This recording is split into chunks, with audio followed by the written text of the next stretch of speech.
तो हेलो दोस्तों, एक बार फिर से हम आ गए हैं बिग बॉस 17 के एपिसोड का रिव्यू लेकर। तो बात करेंगे कल परसों नरसों या उससे पहले के एपिसोड के बारे में कि क्या मेकर्स हमारे दिमाग के साथ खेल रहे हैं, किस तरह की एक तैयारी चल रही है, किस तरह से एक नैरेटिव बनाया जा रहा है अंकिता को लेकर, जिसमें अंकिता को इतनी अच्छी दिखाया जा रहा है, इतनी बेचारी दिखाया जा रहा है।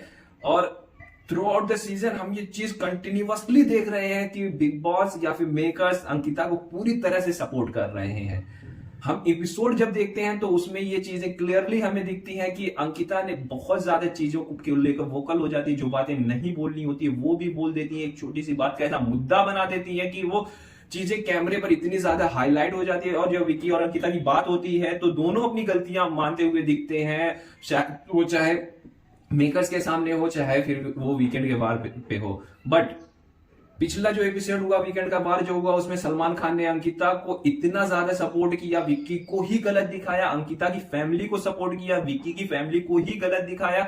ये सारी चीजें फिर उसके बाद कल का जो प्रेस कॉन्फ्रेंस हुआ उसमें भी अंकिता से इतने इजी सवाल पूछे गए या फिर इस तरह से सवाल पूछे गए जिसमें अंकिता बहुत ज्यादा बेचारी लग रही थी या फिर बहुत ज्यादा पति से पीड़ित पत्नी लग रही थी। इस तरह के सवाल पूछे गए। फिर विक्की को ही गलत दिखाया गया। विक्की जो कि बहुत वोकल रहते हैं अपनी चीजों को लेकर, बातों को इस तरह से बोलते हैं जिनमें वो अपनी पॉइंट को क्लियरली रख पाते हैं। बट कल के प्रेस कॉन्फ्रेंस में विक्की भी बहुत ज्यादा सरेंडर करते हुए दिखे, वो पूरी तरह से डाउन हो चुके थे, वो बोले अब सारी चीजों को अपने ऊपर लेते दिखे। तो ये मेकर्स का प्लान है, शायद कल का प्रेस कॉन्फ्रेंस भी स्क्रिप्टेड रहा हो या फिर उनको एक स्क्रिप्ट दी गई हो कि अंकिता से किस तरह के क्वेश्चन पूछने, या फिर अंकिता जिस तरह से बैठी हुई थी उसमें भी ऐसा लग रहा था कि अंकिता इतनी कॉन्फिडेंट है। वो भी दिख रहा था कि शायद अंकिता को वो जो आंसर थे वो भी स्क्रिप्टेड थे। दूसरी बात करते हैं अंकिता कितनी बेचारी है।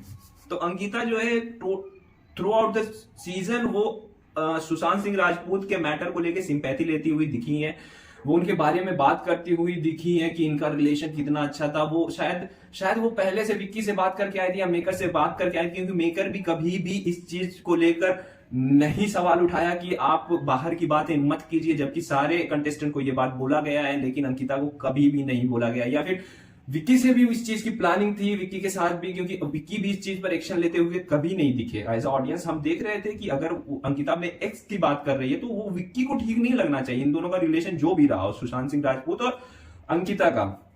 लेकिन विक्की भी कभी भी इस बारे में बात करते हुए नहीं दिखे। फिर उसके बाद जो अंकिता ने जो सिंपैथी ली है, हम एक ही साइड की स्टोरी सुन रहे हैं, अंकिता की ही स्टोरी सिर्फ सुन रहे हैं, जो सिंपैथी ली है सुशांत सिंह के राजपूत के मैटर को लेके। फिर उसके बाद कल जब उनसे पूछा गया प्रेस कॉन्फ्रेंस में कि आपका जो ब्रेकअप हुआ सुशांत सिंह राजपूत से, शायद वो आपकी इनसिक्योरिटी या आपका जो ओवर पॉजेसिव वाला नेचर है उस चीज की वजह से होगा। तो अंकिता ने बोला कि मैं पर्सनल चीजों पे बात नहीं करना चाहती। तो अंकिता, आप पूरे सीजन में क्या कर रही थी? आप जो सुशांत सिंह राजपूत से लेकर जो पर्सनल बातें कर रही थी वो क्या था? फिर आपको सिर्फ एक अच्छाई दिखानी है, चाहे वो मेकर्स हुए, चाहे वो सलमान खान हुए, चाहे वो अंकिता खुद हुई, इतना ज्यादा गेम बायस है अंकिता को लेकर।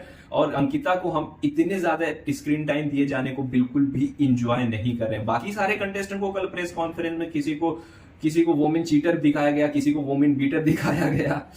तो शायद मेकर्स ये प्लान कर रहे हैं कि अंकिता को टॉप 2 में लेकर जाएं, शायद ये उनका प्लान है पूरी तरह से। क्योंकि वो ट्रॉफी की तो हकदार नहीं लगती है, ना वो ट्रॉफी लेके जा पाएंगी।